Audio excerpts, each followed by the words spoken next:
вафельный коржымен торт жасайтын боламыз. Мұнда бізге керек заттарымыз осы корж керек, вареная сгущенка қажет, бөлме температурасындағы май, арахисовая паста қоссаңыздар болады, немесе грек жаңғағын қуырып алып қоссаңыздар болады. Ұсақтап аласыздар.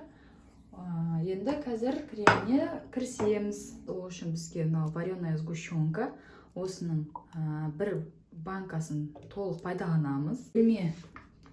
Бөлме температурасындағы тұрған осындай жұмсақ май. Қазір миксерлеп шығамыз. Төмен жылдамдықта бастап миксерлеп аламыз.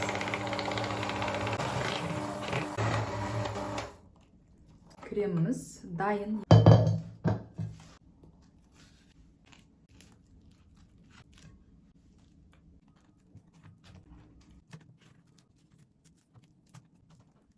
Тортымызды жинап шығамыз. Корж, крем, корж. Осындай слоймен, этаптармен жинай береміз.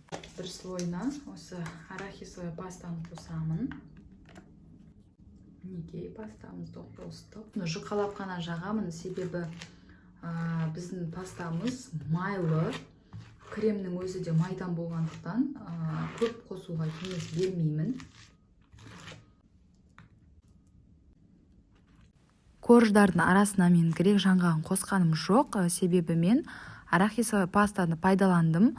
Грек жаңғағын мен тек корждың бетіне әрлеу үшін ғана қостым. Егер сіздер қосатын болсаңыздар, грек жаңғағын ұнтақтап алуларыңыз қажет. Грецкий орехты осылай ұнтақтап алдым. Неге өстіп кішкене сеуіп шығамыз.